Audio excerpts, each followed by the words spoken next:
Today we're finding out if my tortoise Michelle has a good taste in books.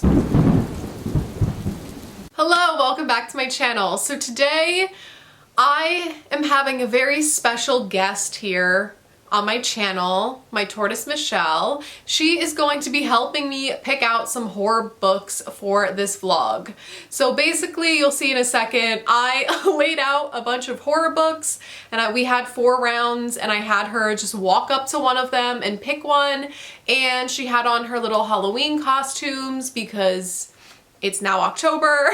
So yeah, it's a little festive horror Halloween type vlog. I haven't vlogged in a while, so I just figured, you know what? I'm gonna make this a fun one because why not? I love October. It's my favorite month. I love Halloween. I love just everything. I love everything horror Halloween themed, and also my birthday's at the end of the month, right before Halloween. So this is just, what better timing than to have Michelle in a video, right? So anyways, before we go ahead and get started with Michelle picking my books, I just want to quickly thank Teddy Blake for partnering with me on today's video. If you guys don't know of Teddy Blake, they are a handbag company. They are constantly coming out with new designs, and they're made in the same Italian factories as big brand name luxury brands, and they're all made with genuine Italian leather, but without that big brand name slapped on the label. They're able to drop $1,000 to $2,000 off their price point, making their prices so much more affordable than big luxury brands. I'm going to show you how my bag from them has been holding up. This is one of my bags from them. I've had this over 10 months now. This is the Kim Stampato 11-inch bag in the color light beige. As you can see, it's still in excellent condition. I've been using it. I absolutely love it. Like, the gold hardware, everything still looks super clean. It's not scratched. Everything still looks perfect. I mean, I do take care of my things also, so that, you know, plays a part as well. But you can tell it's just so high quality. Look, I have all my crap in there. My keys, fits my Kindle perfectly. So yeah, I absolutely love this, and I've definitely been getting my use out of this, especially with just the neutral colors. It just matches with everything. Okay, so if you guys want to check out Teddy Blake, I will have a link in the description box down below. They are also having, it's like National Handbag Day. So they are having a major sale between October 4th and October 13th. So definitely check them out in the link down below while their sale is going on. And thank you so much, Teddy Blake, for partnering with me on today's video. Okay, now what you've all been waiting for. Let's let Michelle pick my books. Okay, round 1. Boarding the runway, here comes Michelle wearing her butterfly costume. Which book will she pick?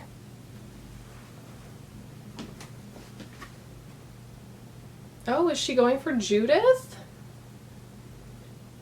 Okay, okay. Low Blasphemy by Judith Sonnet. Great job, Michelle. Okay, round 2. The Unmothers, The Eyes Are the Best Part, We Used to Live Here, and Chasing the Boogeyman.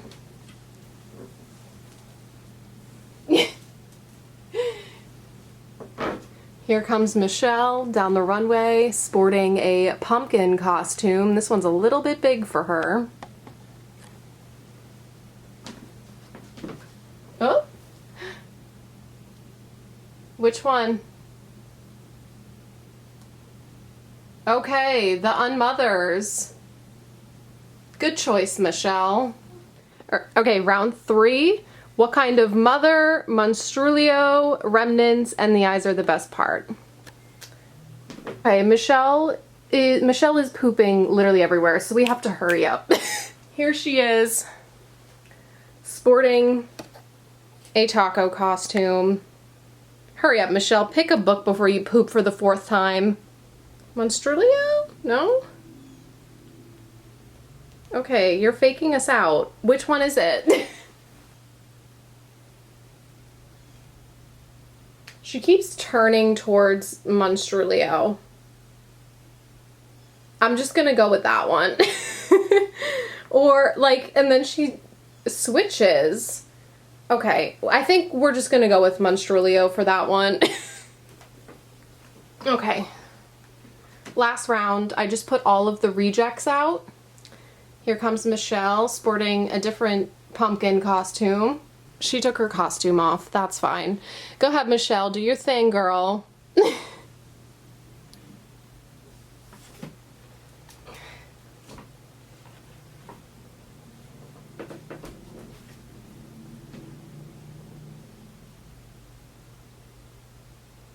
Oh, the eyes? You touched that one. Should we go with the eyes are the best part, or are we going with what kind of mother? What is the final decision, Michelle? Oh, now we used to live here? Okay, I guess this is so much harder than I thought. I guess I'm gonna go with we used to live here. Hello! Today's Monday. Happy Monday. I haven't filmed a vlog in a while because vlogs are stressful. I've been trying not to force myself to read. I've been trying to mood read. I've been trying to just not stress myself with YouTube. Hold on, this ring light is so annoying. Well, that didn't do anything, whatever. I've been trying not to stress myself out with YouTube because my life is just very stressful and like my health has not been the best. I've been dealing with like a lot of issues relating to my endometriosis and interstitial cystitis, etc. And like I really have not been okay enough to work a full-time job and do YouTube and Patreon on top of it. I've been really trying to look and see like what are some things that are stressing me out, and like forcing myself to read is one of them. So yeah, but I did want to do some kind of horror vlog for October. So yeah, anyways, I did start this vlog off with We Used to Live Here, which has been a hot commodity online. The entire internet has been freaking out about this book. My one friend, McKay, loves this book. My one friend, Chris, absolutely hates this book, and he's like, you're gonna hate it, and blah, blah, blah. And I'm like, Chris, I don't want to hear it. I don't want to know anyone's opinion when I go into a book, because then it's gonna sway how I feel about it. But so far, I'm about 116 pages in, and I actually like this so far. I don't know, it's simple. It's like, it's quick to read because the writing is simple, you know. I don't think that this is like a literary masterpiece or anything, but I am really intrigued. You know, we have this couple that lives in this house, and one day, you know, there's like a blizzard, and this family just shows up out of nowhere, and they're like, hey, can we come like tour your house in the middle of a blizzard? Because, you know, the husband used to live here when he was a kid or whatever. And she's like, and our main character's home alone, and she's like, am I really about to let this like freaky fucking family into my home? Of course now they're stuck there in a blizzard or whatever, and all this freaky fucking weird shit is starting to happen. So I'm intrigued. I want to see where this goes. I want to see what's happening. It definitely has my interest.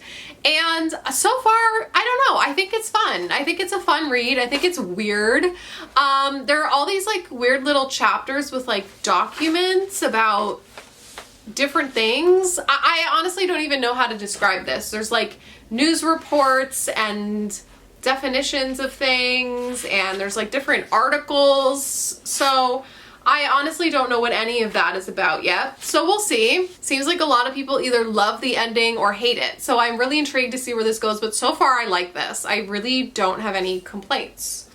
So we'll see. It wasn't this was some kind of like Reddit thing. Like, I don't know what they're called because I've never read them. But similar to Pen Pal, Stolen Tongues, it's like a Reddit no sleep, or I honestly don't know anything about those things. Correct me in the comments down below, but it's one of those. Same day, just different jacket. Same jacket, different color.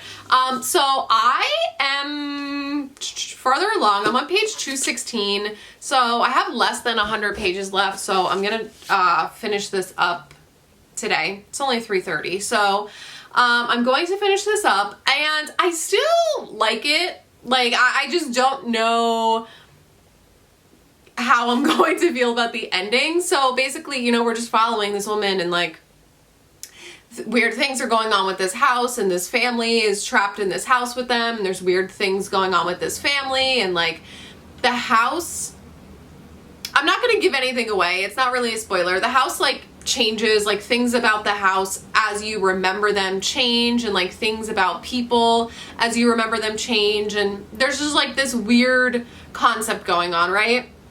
So that's kind of the main gist, and I'm curious to see what the hell all of these like mixed media chapters mean with like these documents and interviews and news articles and things. I don't really understand what's going on with that, so I'm hoping all of that makes sense in the end. But other than that, like the story is pretty straightforward. Like I am still intrigued to find out what's going on, but it's one of those books where the ending is gonna make it or break it for me, I think, because right now I'm like, okay, like I like it, it's fine. Like I don't really have anything to say about it strongly one way or another. I don't hate it, I don't love it. It's just like it's easy and it's enjoyable so far. So I am really looking forward to finishing this up and seeing where this goes. But I don't know, so like still I don't hate it. I'm not mad at it. So that's good, because I was worried that I was gonna go into this like hating it and raging and like throwing a fit, and I don't feel that way, so that's good. And I honestly think because I'm in a reading slump right now, I really have not been reading this month like at all. I've been doing rereads and like struggling. I think because this is like an easy, fast-paced book, this is the kind of book that I need at the moment. Sometimes when I try to read books like this, I'm like raging because I want something like deeper or more emotional or whatever. It's just like not the book for me at the time, but I feel like this is the book for me that I need in this moment. So we're gonna circle back. I hope I just gave everyone like work PTSD. We're gonna circle back and I will tell you my final thoughts. Okay, so real quick, it's like 2 hours later, just finished work, ate dinner, and I finished this book, and I really enjoyed this. I didn't think it was scary, but you know me, I don't think anything is scary ever. So, you know, I don't think a book has to be scary in order to be a good horror book. I thought that this was super fast-paced, engaging, twisty. It was like really weird. I don't know, it felt like this weird mind fuck at times. Like I constantly had to think like, wait, what is actually happening? What is going on here? And then the ending, I was like a little bit confused. I was like, what the fuck did I just read? But like in a good way. I do still have maybe a little bit of unanswered questions, but that's a good thing, like that this book is making me think. And I don't know, I ended up just really thinking that this was a fun time. Do I think it's like 5-star obsession? You guys know I really save my 5 stars for books that I'm head over heels obsessed with. So I think I'm gonna go with 4 stars for this one. I felt like this was a unique horror book in a way where it wasn't super focused on a particular trope. I do like those little mixed media elements thrown in there. And this did start out as a Reddit no sleep. That's what it was. He did mention that in the acknowledgements or whatever at the end. So it's a no sleep. I've never read any of those things, so I wouldn't know. But yeah, I don't know. This was just so much fun. I think if you're just looking for a fast-paced book to get you out of a slump, this would be the perfect book to do it. Sorry, Chris. I love this book. I'm sorry that you suck. I am going to start Monstruo next, I think, because I'm going to buddy read it with my friend Marshall on Instagram. So I think that is what I'm going to do next. And then, yeah, I'll get back to you tomorrow, because tomorrow I'm working a half day, and then I'm going to my physical therapy appointment, so I'll have some time to read after that. So I should be able to give you an update tomorrow. Hi, it's the next day. So I started Monstruo. I got like 40 pages in so far, and I really love this so far. It's sad, it's grief horror. So we're following this couple, this married couple. Their son passes away. Straight off in the beginning of the book, like page 1, boom, he passed away. And now we're just following, well, right now it's the POV of the mother. I don't know if that's ever going to switch because there are 2 narrators in the audiobook. I'm doing audio and physical, but anyways, we're following the POV of the mom and her grief, and, you know, also describing her husband's grief and what he's going through and how she's, you know, dealing with that and how it's kind of like affecting their marriage. And she straight up in the beginning of the book cuts. So her son only had 1 lung and he was like medically compromised, and she cut the other lung out, and she's been carrying his lung around with her now, and started like feeding the lung, and I don't know, some weird shit is going on, okay? And she, you know, went back to Mexico with her mom and her friend, and so we're kind of following that whole story and how she's like drifting away from her husband and that whole dynamic. So it's very sad. It's just like this sad undertone to this book. Obviously grief horror is sad, but I really love this so far. I feel like I'm gonna start crying. We'll see where it goes, but the writing is beautiful and I don't have any complaints so far. Like what is happening to me? I'm not complaining yet, 2 books in. So here's the situation. I'm not doing well this week mentally, like mental health wise. Ooh, trash. Physical health, trash. So I'm all over the place. Yeah, but I just got my mammogram done. If you've been here, I went through this whole like breast cancer scare thing, and like I have to be monitored now, but I just had a scan done, and like I still have a suspicious area, but they're keeping an eye on it, so I just have to go back in 6 months. So hopefully all is well with that. But yeah, I just got home. I have to start working a little bit, and I got a little more than halfway through Monstruo, and I don't know if I'm liking this anymore. Like in the beginning I was like, oh, this is so sad. Like I was fully expecting it to be grief horror.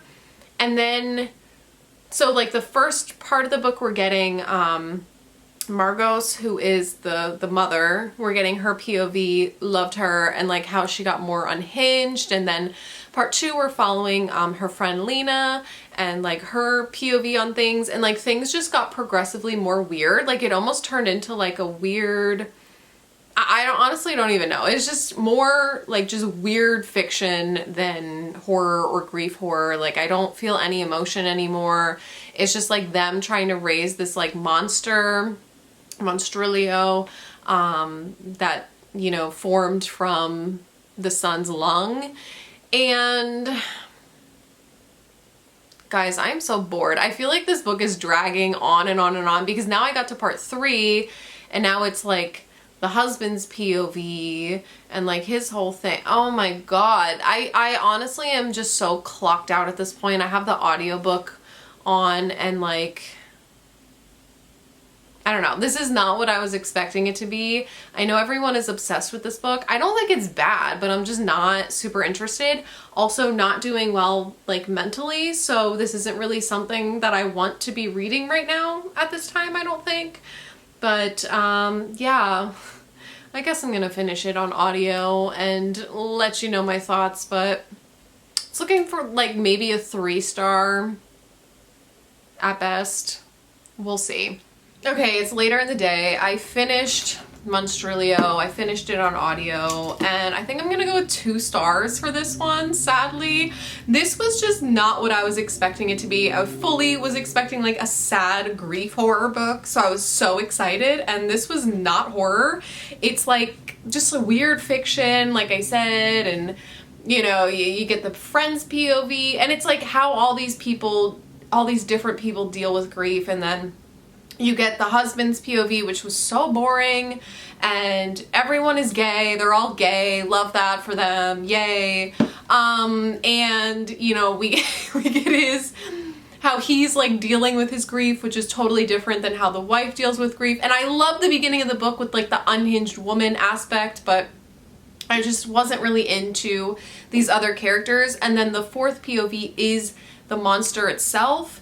And like that was a little bit interesting, but still not enough to save this book, honestly. And you know, the monster is like a metaphor for grief. Like the monster is grief, and you can kind of pick that apart based on what happens in part 4, and you know, whatever. I don't want to give anything away, but I can see why people love this book. I just did not feel connected to this at all. I did not feel connected to any of these characters. I found it to be quite boring. I felt like it was dragging on and on and on. I didn't really care about anything that was happening in this book. So yes, the monster is a metaphor for grief and everyone is gay. Okay, that's wonderful, but like why was this 300 and some pages? Like I hate how this is labeled as grief horror when it is very much not that. So I think if you want to read this book, read it, but go in with completely different expectations and know that it is not really horror. So it really did not belong in this vlog. The vibes are off now. Guys, I don't know if I can do it. I really don't know if I can do this. I started the Unmothers. I got like 40 pages in, 50 pages in.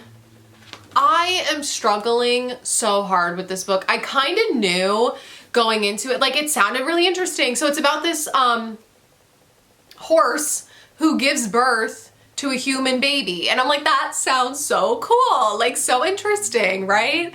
Sounds like a fun horror book. It's not horror. It's not horror. It's like small town horse girl mystery. Like this reporter goes to the town to figure out what's going on, but she gets sucked into like the small town drama. Oh my God. Oh my God is right. I'm suffering. I knew from chapter 1 when they're like, oh, Claire, what the hell's her name? Something, Carolyn Marshall she's a reporter going to this small town, and it's giving this like small town mystery vibes, like something that you would find at like a grocery store, like a paperback book that you would find at like the grocery store. Do you know what I'm trying to say? Like it's just not what I was looking for in particular. Like some people love those books. They love the small town mysteries, that sort of thing. That's great. And I love that for you. Okay. I would never judge you for that. But for me, I'm going into this like, oh, horror book, you know, horse gives birth to a human. What's going on? I was expecting some crazy horror book, and this is not it. And it's like, yes, I'm only 50 pages in, but I started reading reviews then, thinking like, okay, maybe I just need to stick with it. And people were saying the same thing, like, no, this book ended up like not being horror at all. It's a horse girl mystery. It's like, she's a horse girl. She's obsessed with horses. She knows everything about horses. Like, okay, love that for you. I don't really think I can vibe with this. This is giving Tina from Bob's Burgers. Okay, I don't think I can get invested in this. This might be a DNF. I was going to push through, but my mental health has not been the best, like I said, and forcing myself to read something when I have been in a slump the entire month of September, I barely read anything at all. This is just making my head hurt. And there's so many POVs, every chapter, like short chapters with over 10 POVs throughout the entire book. Like, it's not necessary. It's really not necessary for like a horse book to have 10 POVs. no, thank you. I'm getting so angry the more I talk about this. I know if I push through to finish it, it's gonna be a 2-star at best. So why even continue at this rate? I'm sorry, Michelle, but your taste in books is pissing me off. Michelle and I have some beef, okay? So I don't know. I'm gonna try to read that Judith Sonnet book. Judith might be the only one that can save me at this point. I should message her and tell her that, like, it's all up to her. Because I'm done. I'm clocking out. First the freaking monster bullshit, now the horse bullshit. I don't know how much more I can mentally take. So, yeah. Not much, because my health has been trash. So, I would rather not waste the one serotonin molecule in my brain on a book like that. So...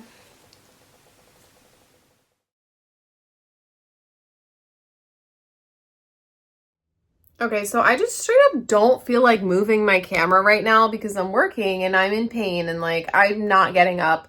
But I'm almost 50% through Low Blasphemy by Judith Sonnet here. And this book is basically, it's like a splatterpunk book, you know, with a story and a plot and a point and all that. So we get like a lot of character development in the beginning where we're following this girl. Her parents, well, her mom in the beginning of the book stabs her father and then kills herself. And so it's like this really traumatic opening chapter, that like actually kind of scared the shit out of me. And after that, you know, she goes to live with her aunt, who adopts her. And so her and her cousin, we get to know her cousin and then the cousin's boyfriend and like a bunch of people in this town. There's like a lot of POV switches. And here, like, there's something going on in the woods where they live. There's some kind of cult thing going on. It's like a religious, satanic, culty vibe. So now I'm just getting into like some of the violence and some of the things that are happening in this, town. So that's basically what's going on so far. I don't really know how I feel about it. I mean, I loved the character development and getting to know a lot of the characters in the beginning. That's always a plus. I do think it's well written so far. So I'm interested in seeing where this goes. I don't know if it's like 100% my thing because I love those like realistic, like fucked up, like crazy books. And I don't know if that's really going to be this. But I am still intrigued to see where this goes, and I like the story. So far, so good. Okay, hi, I'm back, baby. I finished Low Blasphemy. Don't mind me. I'm filming on my phone, and I have this tiny little ring light here. I don't know if that makes a difference or not, but anyways, I finished Low Blasphemy. The beginning of this book, I really enjoyed all of the, you know, the character development and the story that we got. Towards the middle of the book, I was kind of lost a little bit. Like, it started dragging, especially like once we got into like the POVs of like some of the cult members. I felt like things were dragging a little bit. And you guys know me, so well, maybe you don't know me, I don't know. I love character-driven books, like books about nothing. I can really get invested into like a slow burn character-driven book. So I really, really enjoyed the chapters of these girls and their mom, like their family, and just the family chapters. And then I wasn't so much interested in the cult chapters, like the plot of what was going on. And I think it's going to be the opposite for a lot of people. Like, a lot of people are going to love the whole like cult aspect and like the blood and the guts and like what's going on. But I was invested in like this family and what was happening to them. So take my review with a grain of salt if you're like a plot-driven reader. But yeah, so I was invested in those like slower chapters where we're just like getting to know everyone and what's happening. And then I wasn't so invested in like the actual story of the cult, I guess. I don't know what is wrong with me, but no. So it wasn't entirely my thing because I do gravitate towards those more realistic books, but I do think that it was extremely well written, and I feel like I can see the progression in Judith's writing from like her earlier books compared to now. This one is like this was one of her first books. I think, I don't know, correct me if I'm wrong. I feel like this was one of her earlier books and she just redid it recently. This is like the revised edition, I believe. Okay, whatever. But I feel like I can see the difference in her writing, and like, I don't know. I think this was really well done. Overall, I would probably give this like a 3.5. I enjoyed it. I would recommend it. And I think a lot of people are going to love this one. And a lot of people do love this one. So yeah, just like I said, take my review with a grain of salt because, you know me. I'm like, oh, let's read about nothing for forever. I think that's it. I think this is the end of that video, right? I reviewed all 4 books. One was a DNF. One was 2 stars. This one was 3.5. And I think my favorite was We Used to Live Here because I'm a basic bitch. So thank you for being here. And I will see you in my next video. Bye.